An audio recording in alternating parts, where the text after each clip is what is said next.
The founder. Oh, okay. Everybody happy to be recorded? Yep.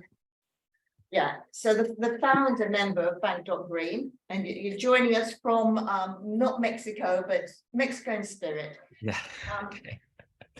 So Zak joined the climate movement in 2019, concerned that not enough was being done to prevent climate breakdown. I think we could probably all say the same of 2023, but Zak and his group have done a lot of work, and he's brought his knowledge of digital marketing to make a difference.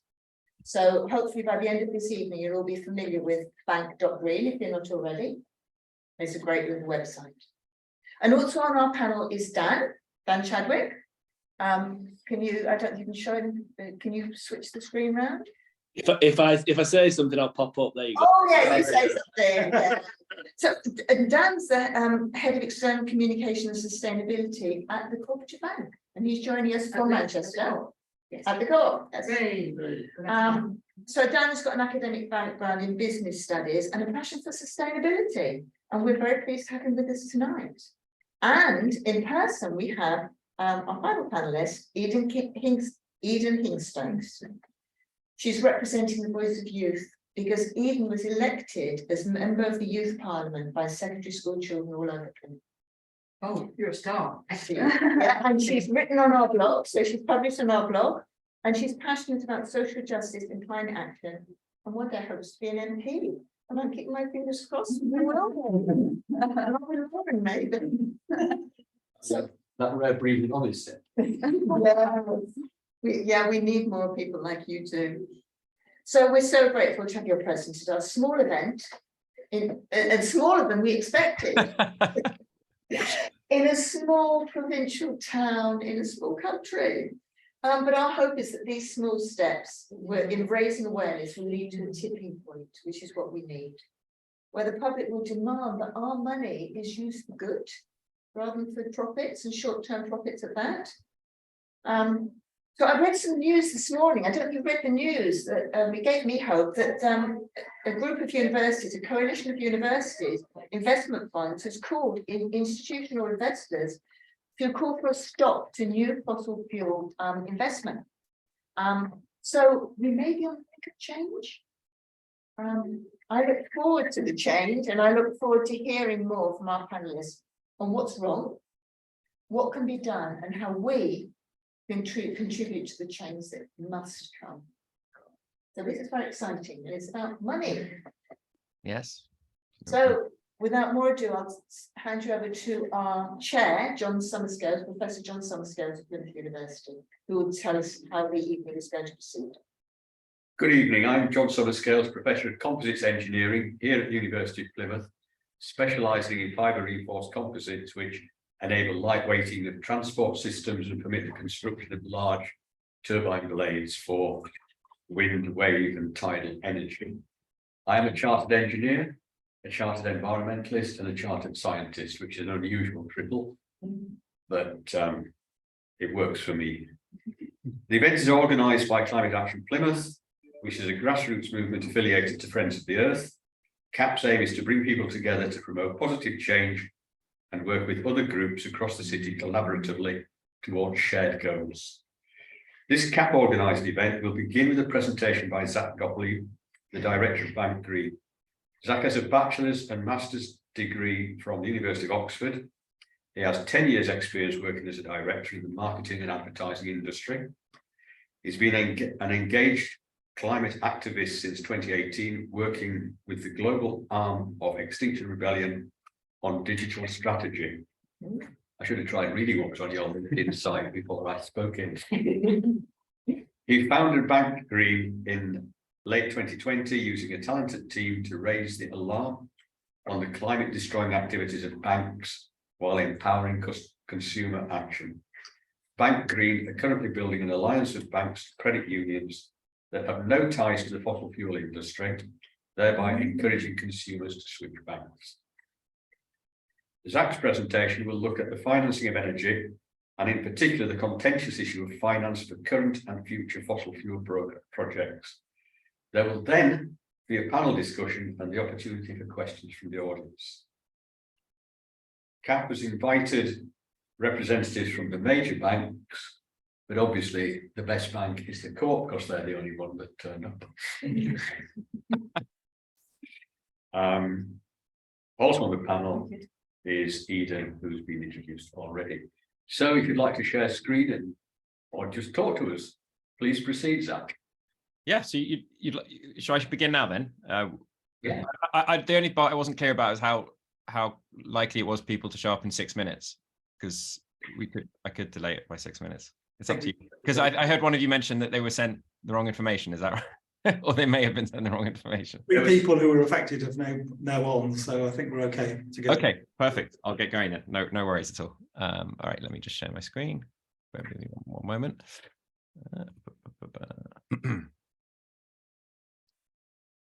Host. So somebody whoever the host is needs to enable screen sharing. It says at the moment I'm not able to share. Depending, if you're not on a Mac, I'm not really sure. I can't really guide you. I've got one participant who can share at a time.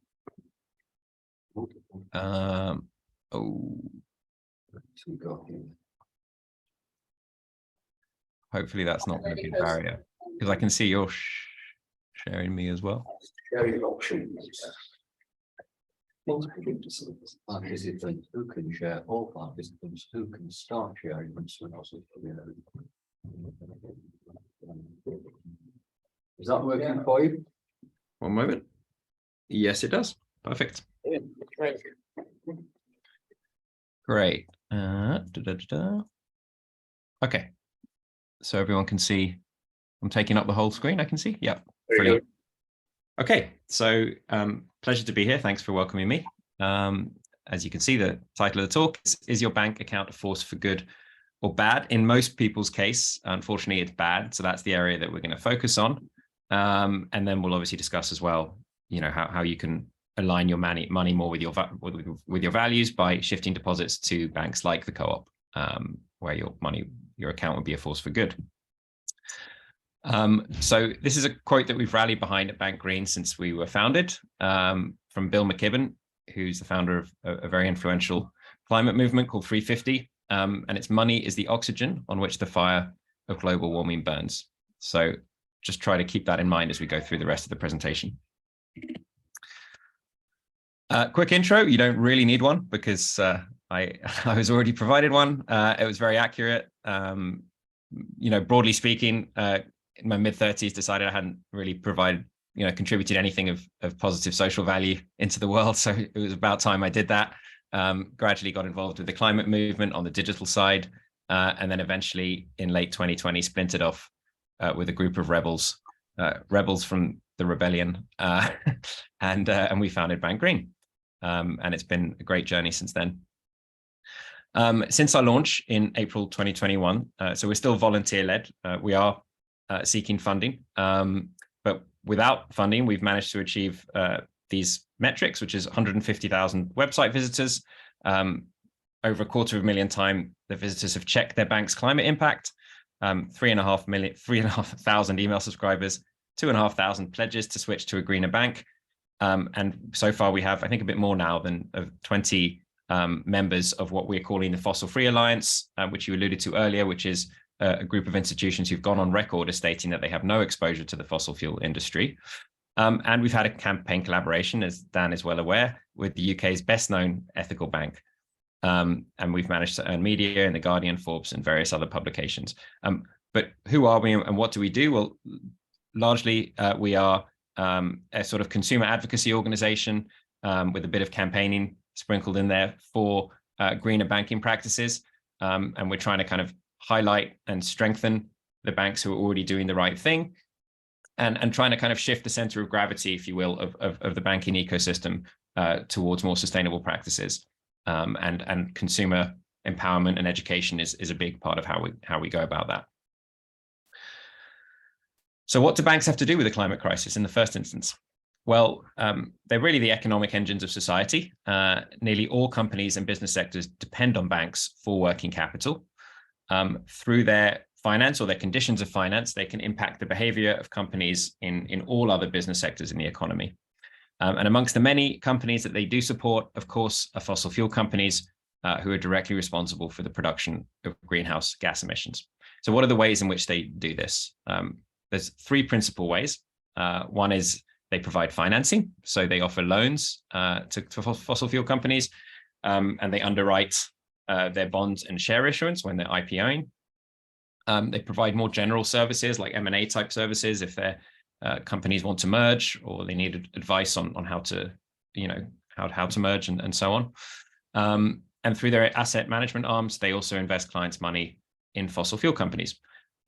Of these three services, it's financing that far and away provides the most support to fossil fuels, and it's responsible for, I think, around 90% of the working capital of these fossil fuel companies. So it's a really critical part of their survival. And because of that, there is a lot of work that goes into trying to uncover the true extent of the financing. And there's this report that comes out once a year. The most recent one was just a couple of months ago, and it's called Banking on Climate Chaos. And it basically tracks all of the financing of the world's 60 largest banks to the fossil fuel sector. And it even looks at subcategories of it looks at overall fossil finance by bank on aggregate. And then it looks at subcategories like Arctic oil and gas, offshore drilling, tar sands, those kinds of things. And it's painstaking research that's put together in a very nice visual format, because the banks obviously don't want their customers to know about this. So they try and brush it under the rug and talk much more about their sustainability commitments, which are quite thin in many cases. And so it needs these NGOs to come in and do the work. And what they uncover every year is frankly pretty shocking. And a lot of what bank.green does is try to sort of present this information to consumers in a sort of easily digestible format. And the big kind of headline statistic each year is what is the total amount of financing of these loans and underwriting that has been provided since the Paris Climate Agreement. And in the most recent update, it came out as $5.5 trillion, which, when you crunch the numbers, comes to around almost £2 billion per day since the Paris Agreement. So quite a shocking statistic there. And sadly for us, it's showing no signs of slowing down at the moment. So this is the kind of trend line since the Paris Agreement, where you can see until 2021 at least, it was just up and to the right, and somehow that they were providing more financing 5 years later than just after the Paris Agreement was made. There was a bit of a blip in 2020 due to COVID. And you might take heart in the most recent number, which is $668 billion, but for the fact that when you dig a bit deeper, you realize that there was a dip last year, and it was mainly due to a fairly unique set of kind of geopolitical and economic conditions. The main one being the war in Ukraine, and whereby, due to energy shortages and stuff, and the price of oil rising, that these fossil fuel companies managed to rake in record profits. I think it was $4 trillion for the year, and therefore they managed to pay down a lot of the loans that they had already received and had less of a need to take out new loans. But the bank exclusion policies barely changed at all. There were no massive changes, so there's no reason to suspect that the trend won't continue as some of those other forces begin to abate. So we'll have to see next year if that's true or not. But it's not as positive from this graph as it might look at first. Who are the biggest culprits? Well, in the US, you have JP Morgan, who, since the Paris Agreement, are far and away most responsible for all of this mess. And then in Europe, you have Barclays with 191 billion since the Paris Agreement. HSBC not far behind, and a few French banks sprinkled in there as well. And the interesting thing to note is that although each of these banks pour tens of billions of US dollars into the fossil fuel industry every year, it's still a pretty meager fraction of their total portfolio. So it tends to be between 2 and 15%. In most cases, I believe it's below 10%, which tells us, firstly, that banks don't need the fossil fuel industry to make a profit and survive. But the fossil fuel industry do need banks for working capital. And so that kind of suggests an area where we can exert some leverage. And obviously, I'm going to address that a little bit later in the talk. So this graph looks a lot more complicated than it is. Just to try to kind of put the nail in the coffin, as it were, of the kind of outrageousness of what these banks are up to. We call them fossil banks. It's the fact that not only are they financing the maintenance of the fossil fuel infrastructure, but about 40% of this money that they receive goes towards the expansion of the fossil fuel, of exploration and development of fossil fuels. And the reason that's such a bad thing is shown quite neatly in this graph. So if we're trying to stay below 1.5 degrees of warming or global heating, as outlined in the Paris Agreement, then roughly speaking, we have, as of about 2 years ago, we had about 500 gigatons of CO2 left to emit to stand a 50-50 chance of staying below. If we want to stay below a catastrophic 2 degrees, then we have about 1,000 gigatons of CO2 to emit, and that's represented on the right. And then I think we have a 66% chance of avoiding it, kind of thing. So it's not a certainty in either of these cases, but if we hit those limits, then it becomes much more likely that we'll reach those thresholds. And then on the left, what you see is the already developed reserves of fossil fuels. So that would be the maintenance side. Those are fossil fuels that have not just been approved, but they've already gone into their life cycle and are, going to be burned unless some sort of drastic action is taken, right? So if we just look at that, you can see that with all the world's existing reserves of fossil fuels, we're already going way above the 2-degree carbon budget, which screws us, to put it bluntly. And so then when you find out on top of this that banks are actually making significant investments into finding more fossil fuels and deep sea drilling and all this kind of thing, you're like, well, how does this make any sense? How can this be allowed? And so that leads to the only logical conclusion, which is that the end to the climate crisis requires the end to the fossil fuel industry, starting with fossil fuel expansion, which requires an end of finance to the fossil fuel industry, which begins with banks. So that takes us back to banks. And actually, there's a body called the International Energy Agency, which has typically been a sort of pro-fossil fuels advocate, who were commissioned by the United Nations a couple of years ago to draw out a couple of energy scenarios. And their conclusion was that there can be no further expansion of fossil fuels if we're to stand any chance of staying below 1.5 degrees.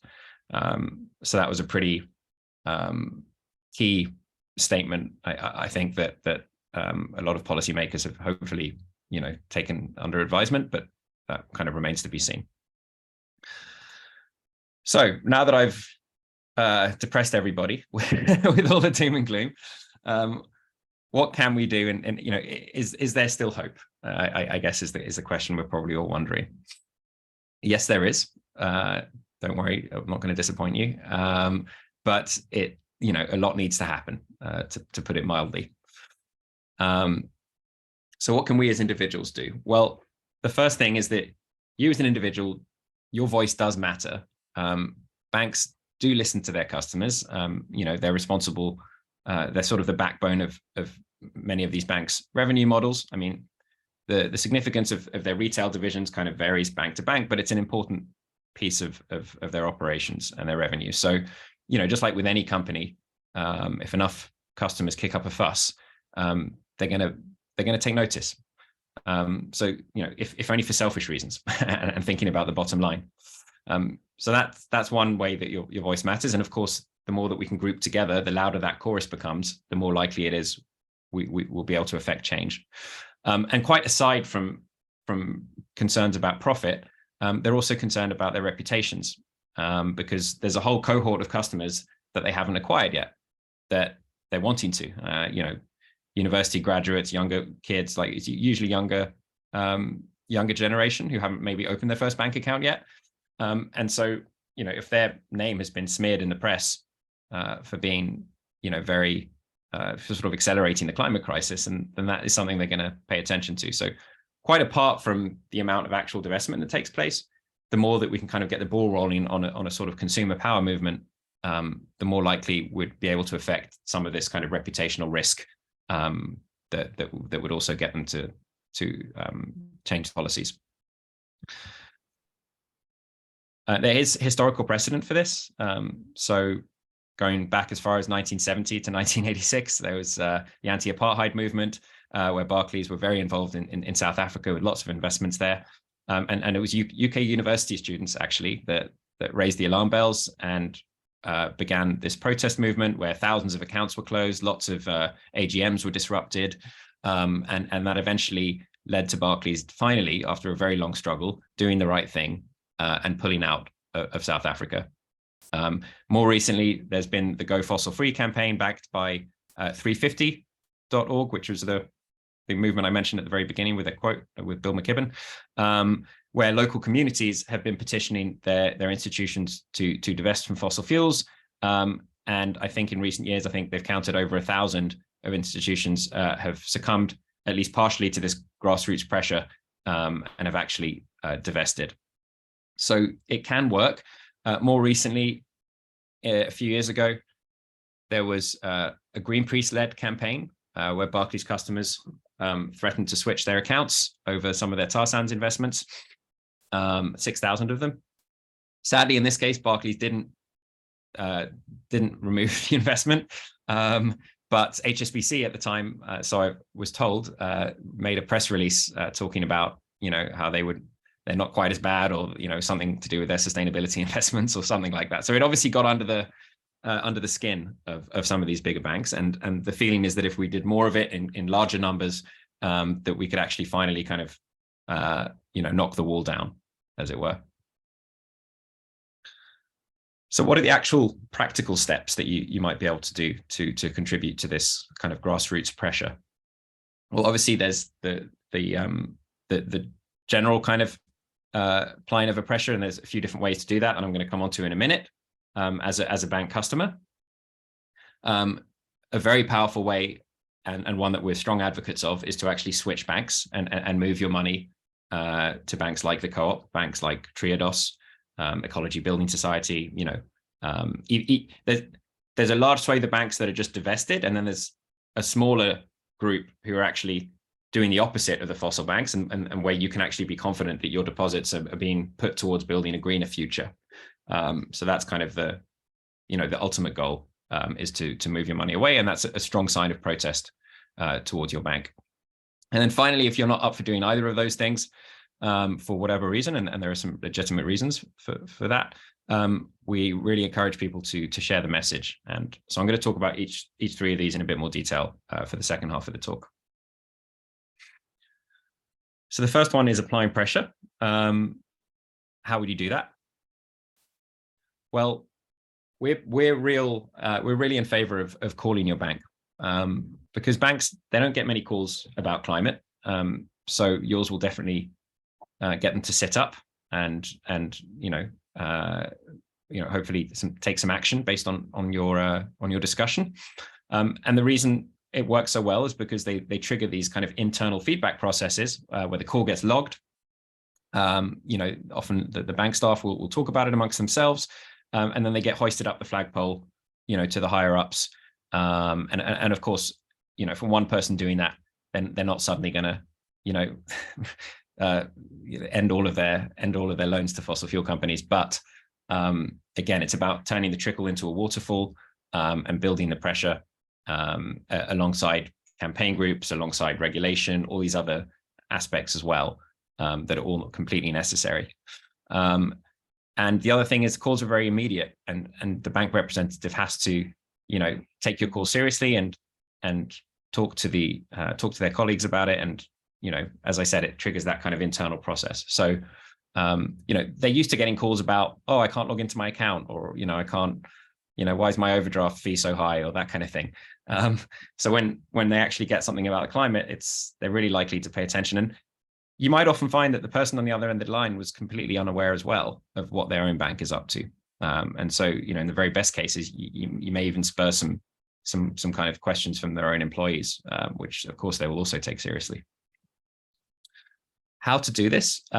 Well, calling the standard customer service line is great. But we find what really helps is if you can reach out to their investor relations line. because that's a small group of people, senior executives that have kind of a direct line to management and are also likely to be more up to speed with the kind of the investments and the policies you talk to them about. You can usually find that on their website, especially if it's one of the biggest banks like the Big Four in the UK. And then another tip is to sort of keep in mind what the goal is of calling. It's either to ask about their fossil fuel policies, if you don't know them yet, so that's completely legitimate. It can be an investigative kind of call. Or if you already know some of these numbers, which you can find on our website, then you can, explain that to them and tell them you're not happy about it and they need to do better and that you want somebody to get back to you about this. So it is helpful to have some talking points in front of you. Again, we have them on the site. There's also a sister website of ours called fossilbanks.org that has the most up-to-date information on any particular bank. If you put it in there on the sort of dirty deals that they're doing and the amounts that they're financing and their exclusion policies and all that kind of stuff. So that will kind of help to, make the call go a bit more fluidly. And we advise that to avoid long wait times that you should call at the beginning or the end of the bank's business hours. So that's just kind of a general tip so you don't get demotivated by long wait times. And I think the most important thing that I've already touched upon is that you need to make sure the call is logged, because else it's too easy for them to get off and someone will just move, go about their day as if you never called. But you need to ask for it to be logged, and really you should push them for a response as well. And it's a little bit more effective if you're actually, if you are a customer of the bank, but it's actually fine as well if you're not. It's a very valid form of activism, I think, just to call a bank in general and just say, as a member of the public, as a prospective customer, I'm a concerned citizen. Why are you doing this? So don't be discouraged from calling if you've already switched, to a good bank.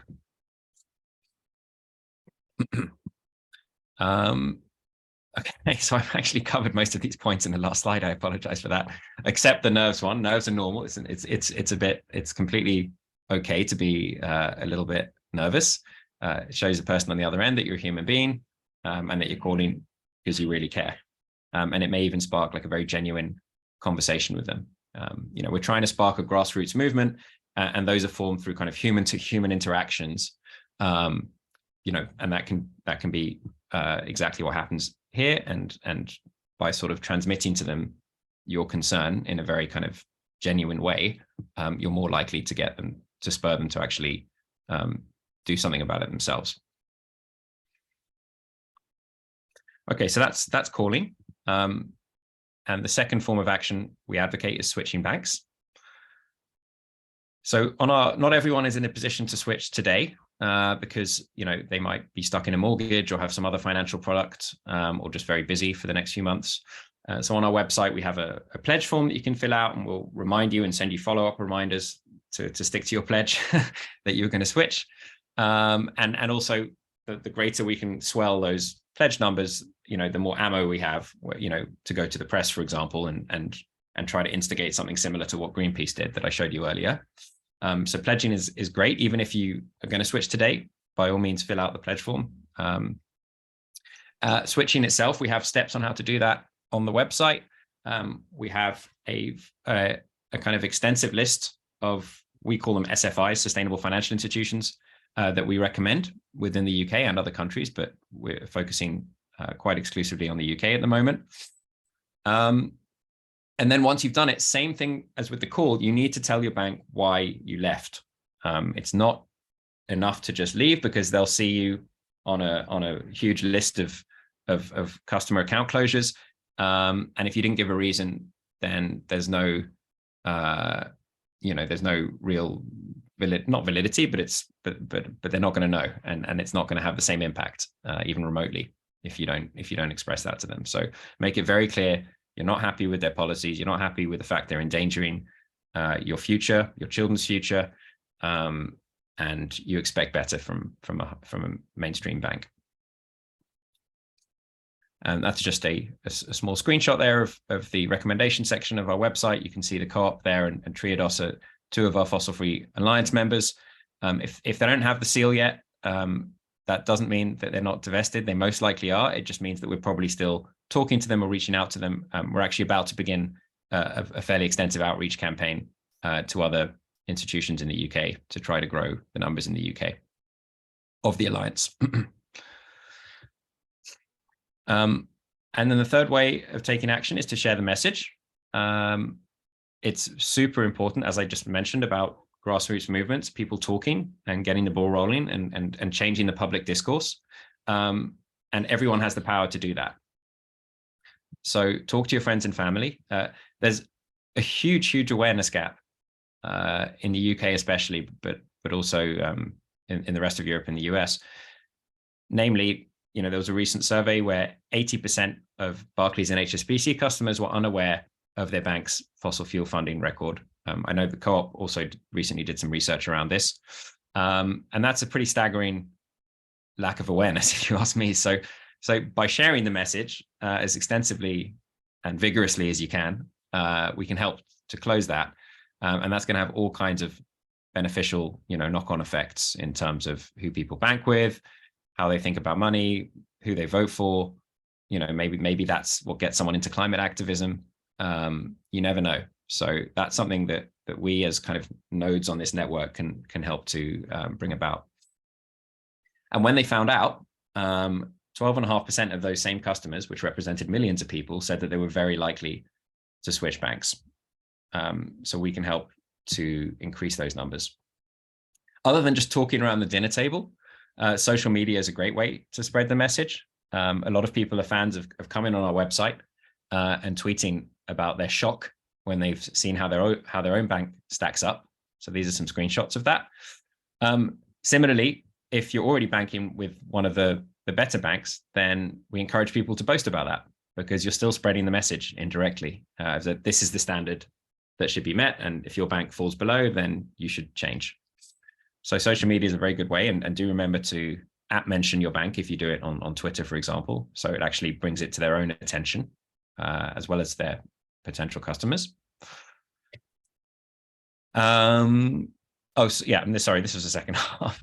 Yeah, this is people boasting about having switched. So you've got someone, Herbert, here saying, I just swapped from NatWest to Co-op, thanks to being enlightened by your campaign. Thanks for the nudge. I've just requested to shut my HSBC account down. I'll be moving over to Triodos.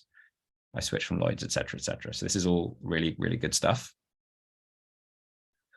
Something else that you can also do that we occasionally engage in is called green trolling.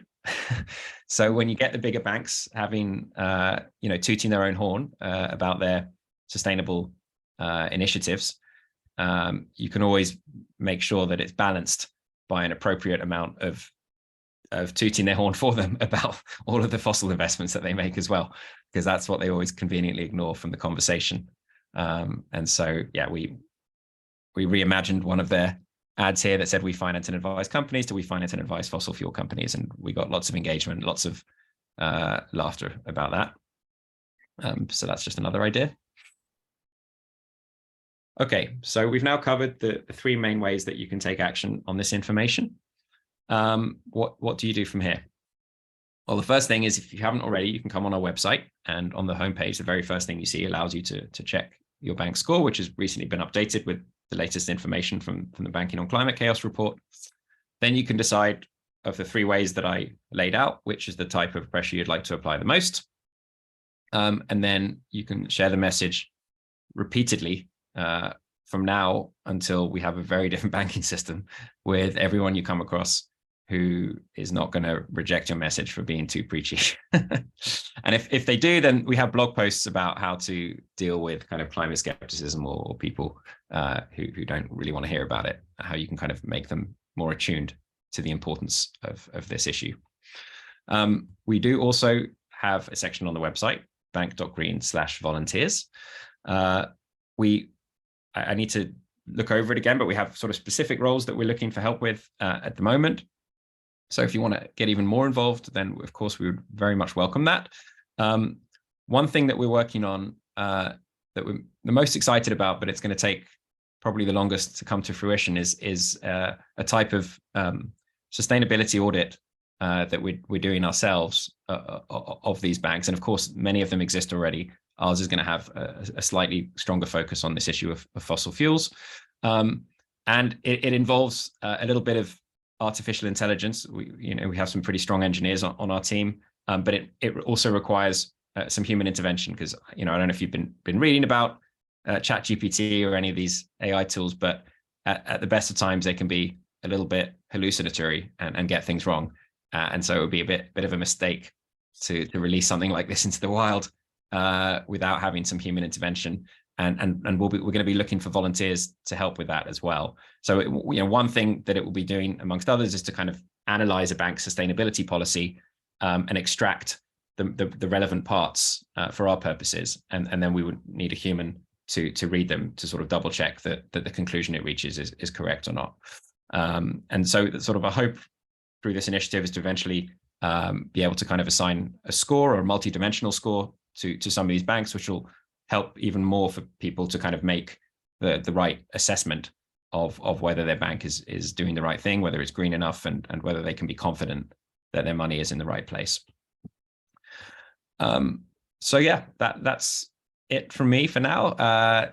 Thank you for listening. I think ultimately, we're all climate concerned citizens and we want to do the right thing. And I think a great way that we can do that is to just try to shift money out of the broken system and into ones that banks like the Co-op are helping to promote, where your money is going to be accelerating a more sustainable future that we know is the future that's coming. We know it's the one we need. But if the banks themselves, the bigger banks, are not changing their behavior fast enough, then one of the best things we can do is to keep promoting the ones that are doing the right thing, and so that we can bring that future forward by as many years as possible, and sort of negate those negative impacts in doing so. So yeah, that was it. Sorry if it was a bit longer than 20. I wasn't counting, but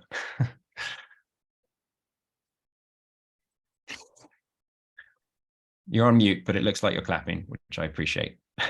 That was fantastically interesting, Zak. That was fascinating. It was really, really great to hear all that detail and to hear the sort of positive message that there are things we can do. John, did you want Did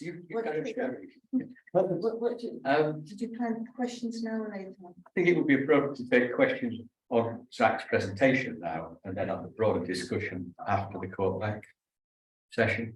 And my question was, at the beginning of your talk, you suggested that you were looking for investors. Is that a crowdfunding model or just big institutional input? It's a great question. We up until now, we've been approaching kind of philanthropic grants, philanthropic foundations for philanthropic grants. And there's a lot of belt tightening happening in every sector at the moment. And we're in a fairly specific niche of the climate movement. So we've had kind of moderate success in terms of initiating these conversations, but so far they haven't led to any substantial grants being made. It's also quite hard to sort of balance the fundraising with running the organization. But so to answer it more directly, our most kind of promising lead at the moment is, well, I'm not sure how much I should talk about, but one of our advisors works for a sort of very influential kind of global rating agency, and he's told us he's a sort of veteran of the sustainable finance industry, and he's especially excited about this kind of AI sustainability report generator that we've been talking about, and so there's a decent chance that they might co-collaborate with us on that and help to fund it, which we're hoping would then provide funding for the rest of the sort of more education and empowerment side of the organization at the same time. So why did you have a lead for me? I have a modest portfolio of investments in sustainable operations, and I was looking to diversify. Okay. It's very modest compared to what you're looking for. Probably. Well, yeah, we have a donation page that's going up hopefully in the next 2 weeks as well, so we can do some crowdfunding, and we will be reaching out to our newsletter subscribers for that. But yeah, I don't think it's more just about that. That's more of a kind of keeping the lights on barely type thing. But there are some of these other platforms that I'm looking into as well, where you can ask for more substantial amounts that we're going to explore as well. So we're just that's all kind of coming into view now. So hopefully it goes positively. We'll have to see. Yeah. Questions from the floor? I was just hoping for a quick outline of how you assess each bank. I was hoping you would explain how the rating system works and how you make a call on each of the banks that you assess.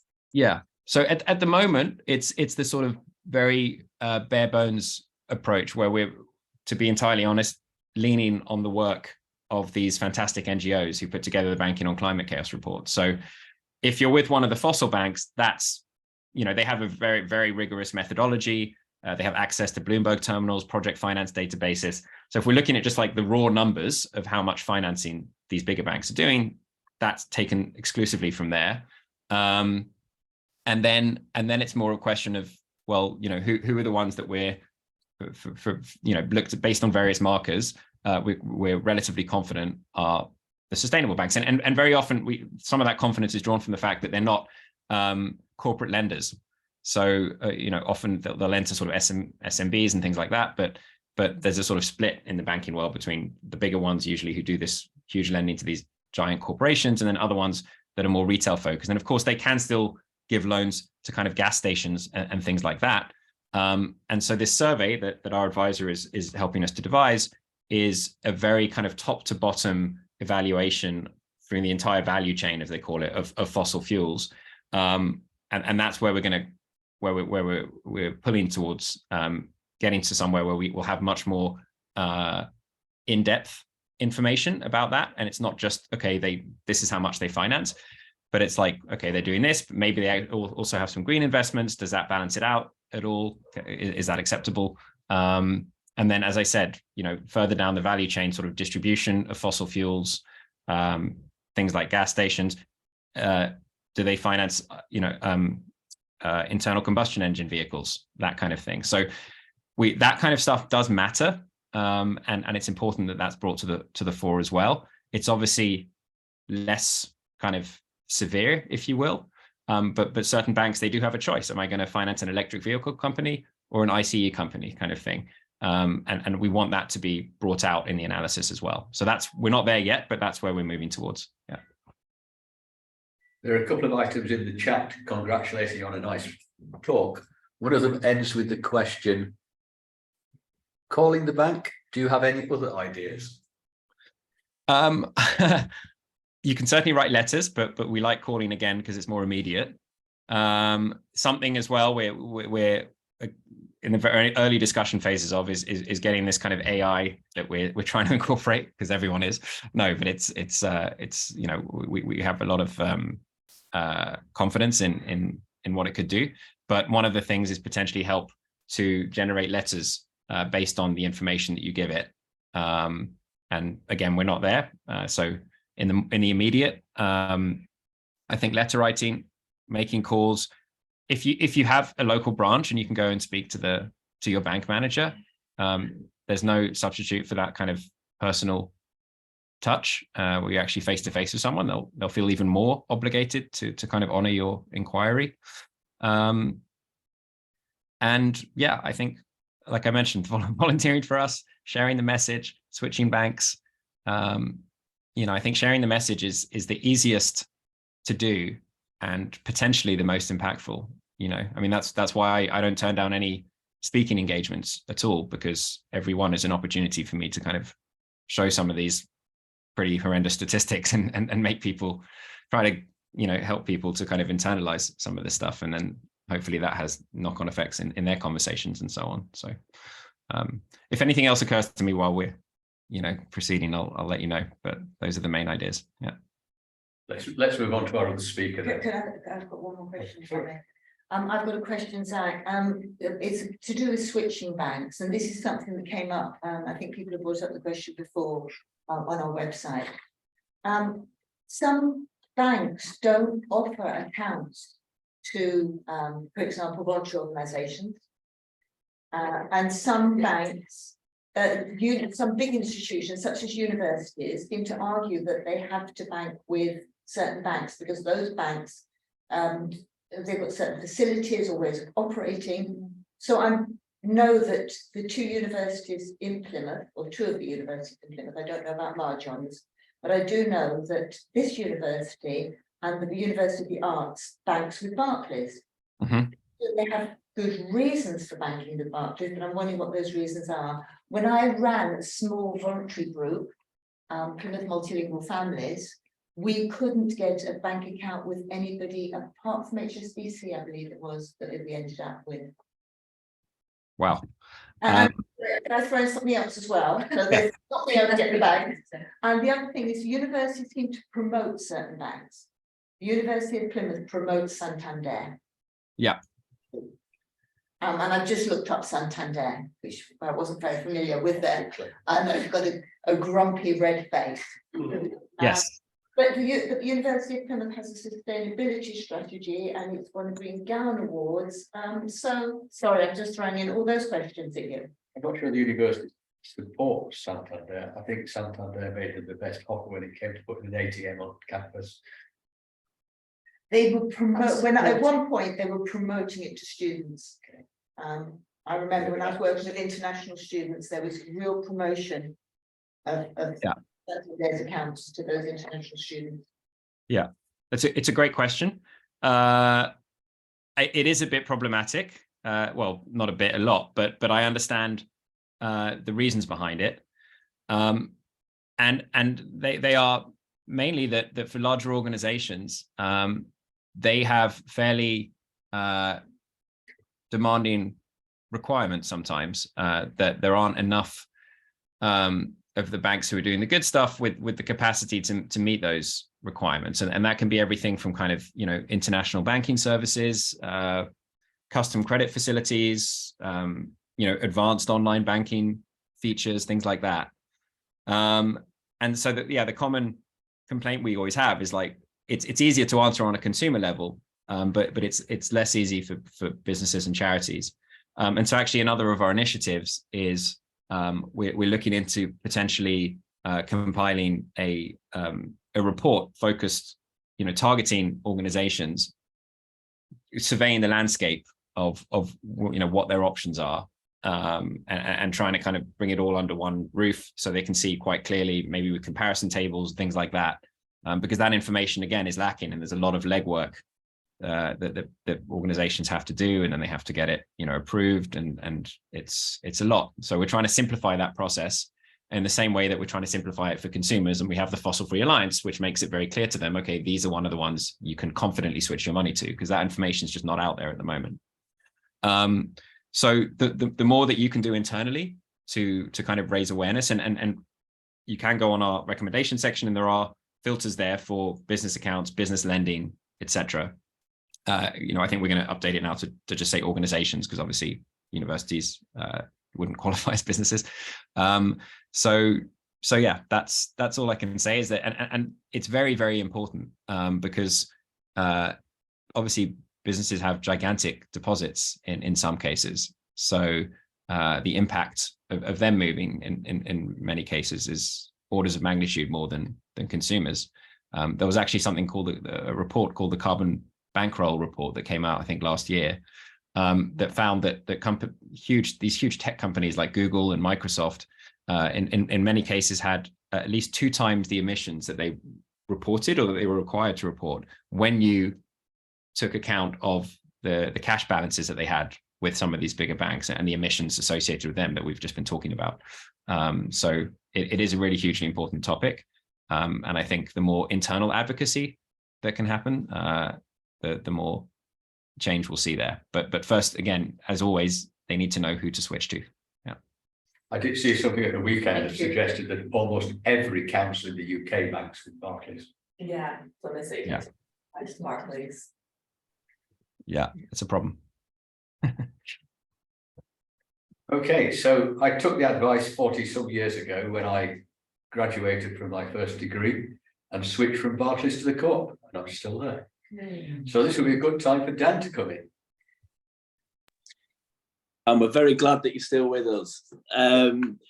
Many thanks for the invite today, and it's great actually to be on a call with Zak. We've worked quite closely together in the last 12 to 18 months, well, maybe 12 months really, on a few campaigns. So just a couple of thoughts, I suppose, to build on what Zak has said from a banking point of view. I think that figure of $5.5 trillion is staggering, and it's colossal, and it's despite all the evidence and the warm words of the financial sector, they are still funding fossil fuel extraction and production and exploration.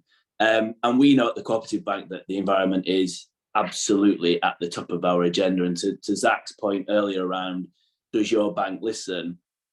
Well, they should, because when we did a values and ethics poll of our customers, 50,000 of our customers told us that they wanted the Co-operative Bank to have the lead issue as the environment, protecting the environment, protecting and restoring nature and biodiversity across the UK. And for us as a bank, for many reasons, but more so for a reputation, for a bottom line reason, why would you not listen to what your customers are telling you? Zak's absolutely right.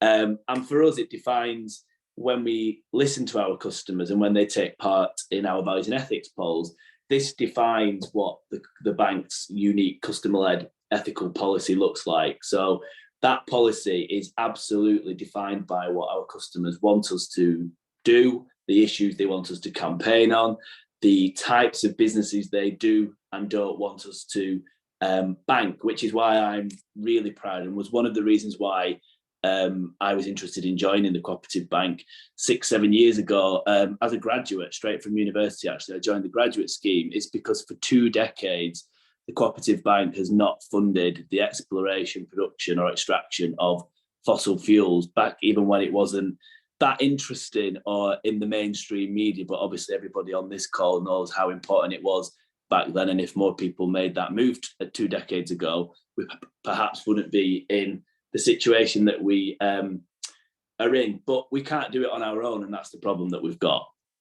And for me, I think there's a couple of things that listening to Zak that I think are really strong takeaways. And I think it's cooperation. And I think that's a mixture of collective responsibility of consumers, of banks, and of governments as well. So picking up on the role of people, I think it's really important. And the stat that Zak shared, around 80% of people are not aware of what their bank is doing. That is absolutely right. The amount of people that I speak to and they can be quite clued up ethical consumers actually, where in their everyday life they are cycling more, they've bought a hybrid, they're cutting down their meat consumption, they're recycling, they're doing all these small, really important things, but they're still banking with one of, I won't pick out names exactly with my colleagues in the banking sector, but they are banking with some of the bigger banks in the UK. And for me, I say to them, well, all these small things that take time and can be annoying and can be hard work, let's face it, when you're trying to work out what bottle the plastic, which bin the bottle goes in and which bin does the paper go in, all that is being undone by who you bank with. And not many people know that. So if you're putting your hard-earned money into a bank, they are using your money to lend out the other side. That's how ultimately, in layman's terms, a bank operates. So we did a really brilliant, I would say that, but it was a really brilliant marketing campaign last year, which we did collaborate with Zak and bank.green on, which was all about withdraw from this. And that was the title of the campaign. And we were basically inviting consumers to lift the lid on the banking industry, because for all the greenwashing, all the millions and millions and millions of pounds of marketing that banks are spending to show that they're kind of ethically conscious, that they're socially conscious, that they're helping homeless people to get bank accounts and all these brilliant things that I'm not knocking, that, you know, the great initiatives. But when you lift the lid, they are funding some pretty horrendous things, not just on the environmental side, but they're funding oppressive regimes. They're funding slave labour in supply chains across the world. They're doing some really horrific things that actually do not align with people's personal values. And as soon as they realise that, the penny drops. And I think what Zak's doing with bank.green, particularly on the environmental side, is distilling very complex reports like the Climate Chaos report and other reports out there that are brilliant and extremely informative, but for a general consumer, quite difficult to kind of get your head around. And the tool that and the interface that bank.green has got is brilliant. It really is. It's that shortcut way of somebody finding out and lifting the lid on what their bank is up to. So absolutely, the one thing that we need to do is, as consumers, we need to be more responsible and conscious about where we put our money. And I would invite any of our customers to do the same. Obviously, I'm very proud of the stance of the Co-operative Bank, but they feed back and they do feed back, our customers, absolutely. We actually have a customer union. So we have a customer union for ethical banking that absolutely challenge our bank on everything that we do and the decisions that we make. And it's made up of about 10,000 of our customers. So there's loads of ways that you can, it is people power, it is the active cooperation that will put the pressure on banks. But the other thing that I did just want to mention, something that the bank is an ambassador for, is legislative change as well, which I think will, strong governments and business particularly is required. And the Co-operative Bank is an ambassador of the Climate and Ecology Bill, of which I'm delighted that Friends of the Earth are a signatory of. And this bill ultimately will give both government institutions and companies across the UK the capability to tackle the climate and nature crisis, which in the ultimate act of cooperation. And what the bill would enact into law is it would require the UK government to act urgently and drastically to reduce the UK's contribution to global emissions and restore biodiversity. So a big thing of the bill is that it's not just a climate crisis, it's a climate and nature crisis. So I would, it's a private member's bill. It's working its way through Parliament at the moment. It's got over 126 MPs backing. It's got over 40 peers. 226 local councils have passed motions of support, and 500 charities, businesses and local organisations are also backing this bill. So I would urge you all to Google 0 Hour, which is the campaign group behind the Climate and Ecology Bill, and find out a little bit more about what that bill is doing, and check if your MP is backing the bill and supportive. But absolutely, to Zak's point, the biggest thing that you can do is to withdraw your money from those banks that are doing harm and encourage others to find out more and spread the good word, that just making people aware that, do you actually know what your bank is doing? And 80%, as the stats say, and I feel like it's more than 80%, because everybody that I speak to who is not within the banking industry, the penny absolute drops when you say, when you've got your £20,000 house deposit sat in account waiting for you to buy your house as a first time buyer, and you're really passionate about the climate and sustainability, that bank is using your money to lend in practices that absolutely potentially do not fit your values. So yeah, that would be my take on a couple of thoughts from Zak's presentation. Withdraw from this is probably the takeaway, and to finger point and lift the lid on those banks that are not doing and behaving as we would expect. Question for both yourself and Zak. Are the building societies a safer bet than the fossil banks? Yeah. Yeah. Oh yeah. 100%. Yeah. I mean, because they're there for their members. It's kind of a cooperative structure as well, and they don't do, they do mortgages, right? So there could be some question marks. Conceivably, they could provide a mortgage for a fossil fuel company headquarters, but for the most part, I think you're generally going to be much safer with them. And obviously, Nationwide has a very big green mortgages scheme, energy efficiency related, and so they can often be seen to be part of the solution as well. Question from the floor.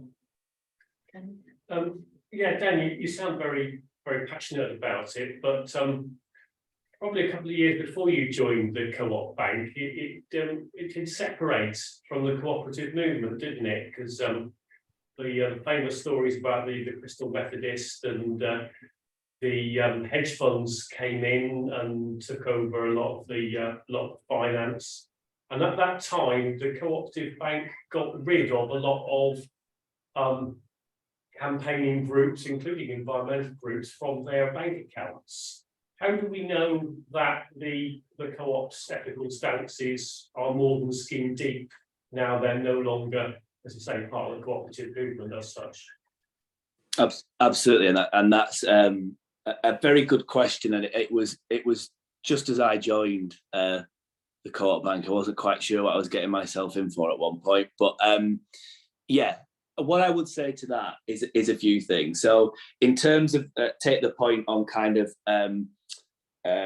offloading, I suppose, big charity groups. So to Zak's point earlier around the capabilities of banks, when the bank was in financial stress about a decade ago now, in terms of the risk appetite and the capital requirements to bank some of these enormous charities that we were very proud to bank and big cooperatives, unfortunately, we had to de-risk the bank. And that involved, unfortunately, having to take away some of our biggest business and kind of charity clients, of which we are now winning back. And the bank is in a much stronger place. In the last 5 years, the bank has had a real strong turnaround in its finances, and we reported a significant profit in the last 12 months, which is phenomenal in terms of where the bank was a decade ago. To answer the question specifically on the ethics, there's a few things. So yes, we are no longer a cooperative. We are owned by private investors. What I would say is that the bank's ethical policy and values and ethics in 2014 was written into the Articles of Association of the bank. Our hedge fund owners are very, very supportive of the bank's values and ethics. I always say to people, if the cooperative bank didn't have its strong, committed ethical stance, then it would just be another small challenger bank without a differentiator. And a couple of other points that keeps the bank absolutely on the straight and narrow is, in order for us to retain our name as the cooperative bank, we actually work very closely with Cooperatives UK, which is almost the trade body association of cooperatives. And we report on a quarterly basis to their board on how our bank is behaving in line with cooperative values and ethics. And this is a very unique process that the bank has gone through as a result of separating from the cooperative group, but a very stringent, I suppose, governance of how the bank operates and how we behave. And then, of course, we've got our unique customer-led ethical policy. And that, for me, is the biggest document and most important document that we have that is externally facing, that is published on our website for any government minister, any journalist, any media outlet, any customer, any pressure group, bank.green, bank track, whoever it is, they have access to that document of what our bank is committing to both do positively to drive social and environmental change, of the things that we will refuse banking to, of which there is a whole host of exclusions across environmental and social issues. And then we report on that yearly in our sustainability report, of which it is assured by a third-party auditor. And we are absolutely held account in the public domain from our customers via the Custom Union, Cooperatives UK, and the media, who absolutely, I think, and rightly so, hold our bank to a higher level of account, because we do trade on, we are the original ethical bank, and therefore they should hold us to a higher account than other banks, because that is our USP, that is what we're trading on. So I hope that gives you some comfort of how, I suppose, deep values and ethics and the ethical policy runs through our business, in terms of every strategic decision that we made has to come in line and align to the ethical policy. Dudley. Yeah, not strictly a banking question, but very much a financial services one. I read a few months ago, I think it was a New Internationalist, saying that what could make a major dent in the fossil fuel industry is if Lloyd's of London could be persuaded not to offer any insurance for any new fossil fuel developments. It might be a big ask, but what's your take on that? Me or Dan? Dan, if you have an, you can go ahead. I mean, yeah. The answer to that is that wouldn't that be great? And I think that's where the consumer pressure comes in. That as long as organisations are not feeling the burn and they're not feeling the pressure from the media or consumers or the government, then they're going to continue, because of course it's brilliant for the bottom line. So you know, if they couldn't get insurance for these new projects, then the projects, in the same way the financing, wouldn't be able to go ahead. But there's money to be made, and it's how do we nip that in the bud from the insurers, I suppose. Yeah. Zak? Yeah, there's an argument to be made that the insurance industry is even more of a point of leverage for affecting change from fossil fuel companies, or for starving them of the resources that they need, because it's a smaller universe than the banks, I think. And there's, you know, there's lots of insurance companies, but they tend to have reinsurers, and you go down the chain, and there's usually just like a very small number who are kind of doing the most of the underwriting. But the problem is the approach is, you know, you're not necessarily a customer, or they're not going to, you know, I mean, obviously there's some celebrities are customers of Lloyd's of London for getting their nose jobs insured and so on, but it's a little bit harder for the average person to sort of affect change in that way, and so, you know, that's one of the reasons we haven't kind of gone after it ourselves, but it is hugely important. You're not wrong at all, and I think if they could be held to account, you know, by legislation or otherwise, then I think that would be a big piece of the puzzle solved. Yeah. Okay, thank you. It's probably time to have a third view on where things are going. I'll hand over to Eden as our youth MP for a few words. So I'm 16, I'm doing GCSE, so I'm not an expert on banking at all. But I would like to take the opportunity to like emphasise young people's influence on banking and our stakeholding position a little bit. So my friends and I are starting to get like part-time jobs besides schooling, as waitresses and stuff. So we are starting to open our own bank accounts, and we know that banking is quite ubiquitous across the UK, and a lot of most people are using financial services, and obviously of course, you know, young people are concerned about their futures in terms of the environment. So we're looking at banks very scrutinously in terms of, you know, the crisis and climate salvations and whatnot, and so if banks aren't performing their duties environmentally, then it's not just our lifetime of banking that you lose, but I think it's also our grandparents and our parents, because, you know, our grandparents are switching to the digital systems and the apps, and they're asking us questions about it. And we know that some banks are ethical and some are not. So we're able to have that influence in that way. And so you're thinking about the predecessors, our predecessors from the past, and we also think about our descendants in the future. And we know that we're not happy with the position right now that we have. We're not happy with our world leaders. And we know that our children and their children won't be happy with us as their predecessors if we don't have an impact on trying to remedy the crisis, and if we're contributing to that crisis. So we are looking at banks. I know me and my peers, we're looking at banks very expansively to try and see how we can be as ethical as possible. You know, I'm taking GCSEs right now. I did my RS GCSE earlier today, so I'm revising quite hard for that. For those, and I'm not going to be investing into my future and working hard if I'm also investing into a bank that's going to hinder my future. So one thing that I think banks could try and do to appeal to young people if they want to bring in that cohort, and that this applies to all banks, and also, sorry, I hope you don't mind me saying cooperative if they aren't doing it already. I think they can shift towards more digital systems, because we're using that quite a lot as young people in my generation. I think people want to be environmental in the way that they bank, but they don't always understand carbon footprint as people in, you know, teenagers, early 20s, because we only have so much visibility as consumers on our impact on the environment. So a way that banks could offer a helping hand towards that is by giving us that information.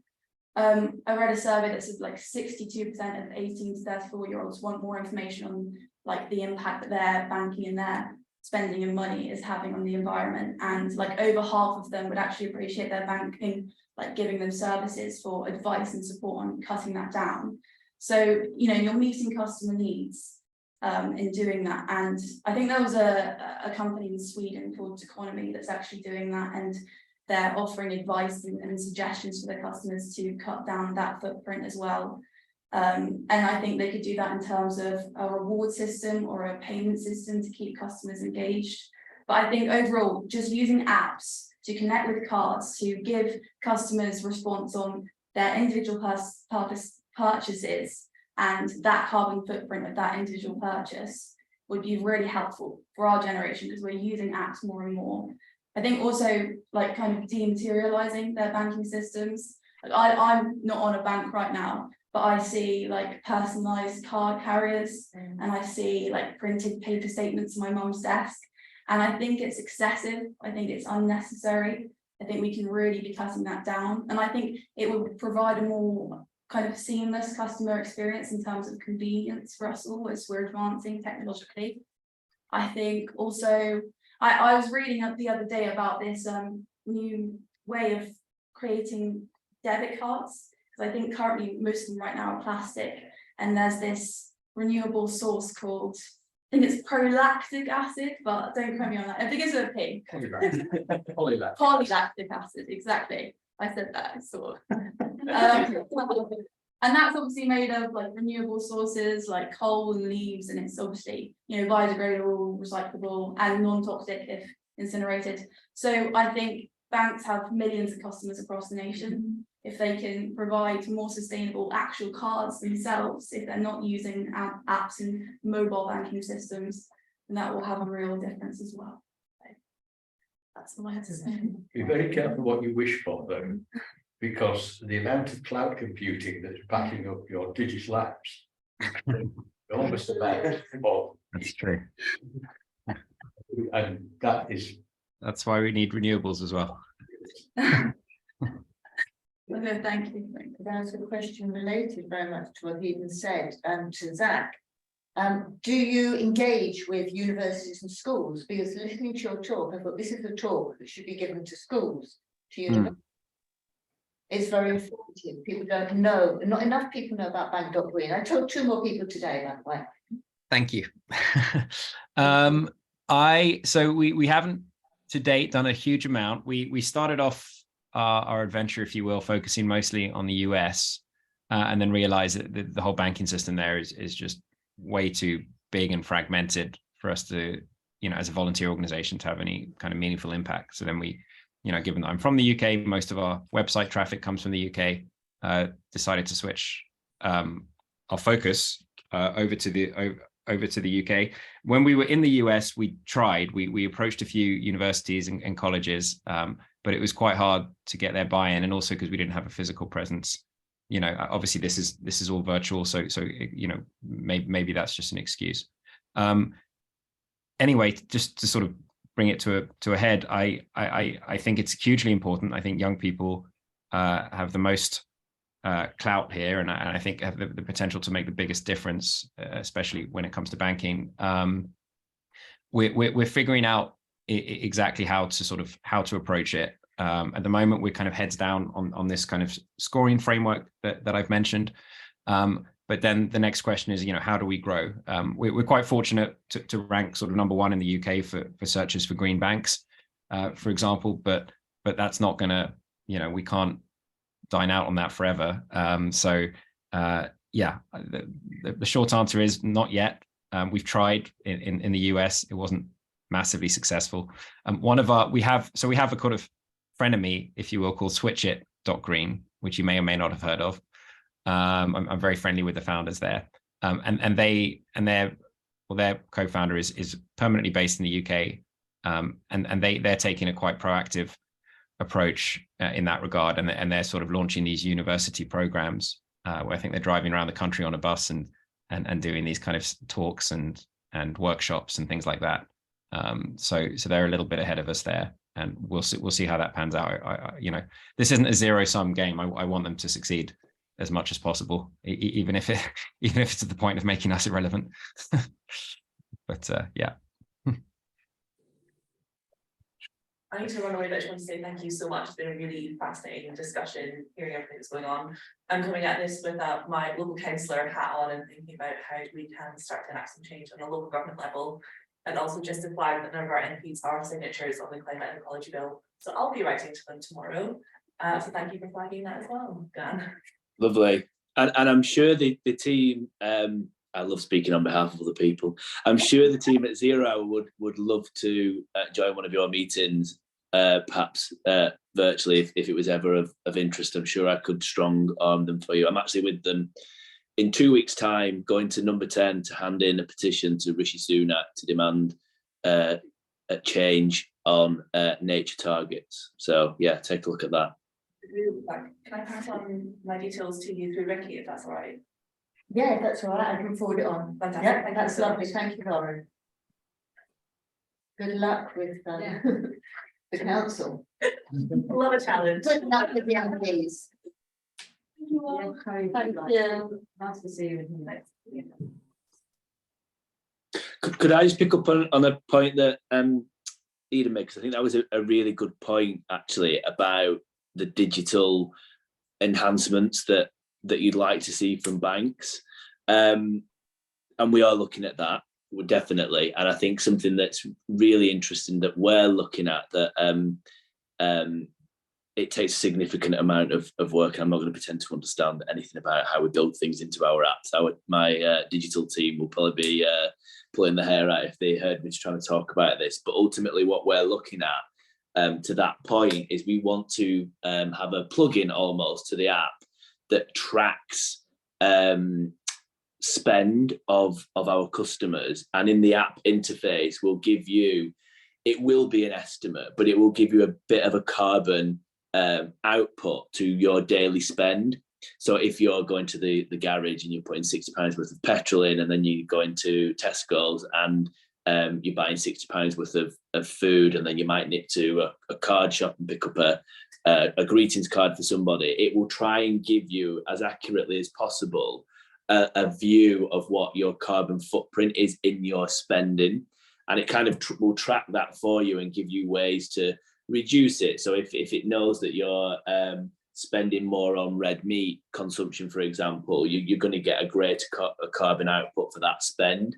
And then also there'll be ways that, you know, you can get credits that the Co-op Bank would therefore use to offset or invest into carbon captures, or potentially reward you as a customer with maybe a reward of money back into your account for particular behaviours that you are doing that are positive and driving positive environmental change. So where I know other competitors are also really looking at this as well. So that change that you want to see in terms of that education piece and that ability to allow you to understand more what you are doing on a day-to-day basis through your spending, I don't think you're going to have to wait very long, is the good news for that to come. So watch this space. But yeah, there's some really exciting technological advancements happening across the banking industry, and peers across the industry are working at pace to be the first to bring these kind of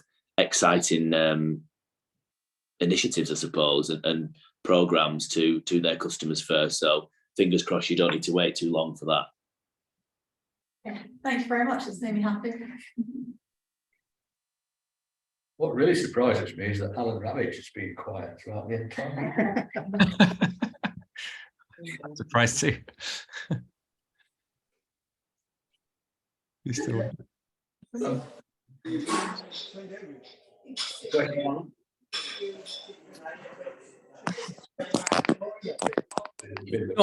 Hear my name used in vain there. I was just saying you've been unusually quiet. No, it's only because I gave Ricky a list of 7 questions for her to draw upon if there's a shortage of them. The one thing I'd like, apart from thanking everybody for wonderful presentations, one thing I'd like to ask, and this may be deemed rather a negative approach, on the other hand, I'm going to voice it. The Guardian particularly is emphasising the links of the royal family and other notable figures with the slavery trade, and obviously very reprehensible links, ancestorial links. And I wonder if it's a legitimate and valid approach to take to say, to challenge people to say, would you want your grandchildren, great-grandchildren be saying, did my grandparents or my parents really have links with banks that were invested in fossil fuels? Could they really do that when there was so much awareness of the harm this is going to do to my generation, my future, and my children, grandchildren, and their descendants? Is that a legitimate approach to begin to take? Because it certainly is, the Guardian is certainly stirring, under the media outlets are certainly stirring at that dimension. Yeah. Interesting. I wonder where you were going with that, Alan, then, for a second, I must admit. Because I saw that Guardian piece, and interestingly, slightly off topic, we looked as a bank actually in whether, you know, was the cooperative bank standing on its successes here now 150 years later as a result of slave trade and the cotton industry in Manchester. So you're right that is a very well versed subject for the Guardian, and I think there's two ways to look at that. I think that's the shock tactic way, right? That's the way to say, actually, you know, it's the guilt trip way, which I think will help. I suppose it's the carrot and the stick approach, but then it's the view from our young people that I always find inspiring, is that kind of the hope that actually the act of cooperation and the collective responsibility in terms of what better future can we look forward to. So I suppose it's finding the balance of not being the, for me anyway, for not being the doom mongerers and kind of reflecting on the past, but looking actually what could positive environmental and social change that we could all play a part in, both consumers, residents, governments, businesses. What hope can we look forward to if we make these changes that are necessary now and make them quickly? Thanks, Dan.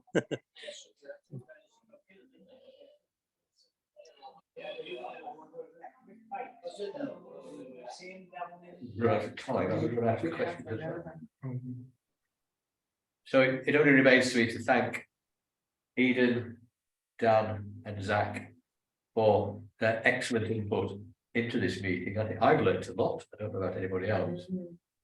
There were things I will be going home and checking out. And thank you all for your participation. Do have a good evening and enjoy the last of the sun. Lovely, thank you. Lovely to meet you all. Already, Zak. Likewise, it's been a pleasure. Thank you. Thank you very much. Thank you, Alan. Bye, guys. Bye, everyone. Security. Yeah. Thank you all so much. You're welcome.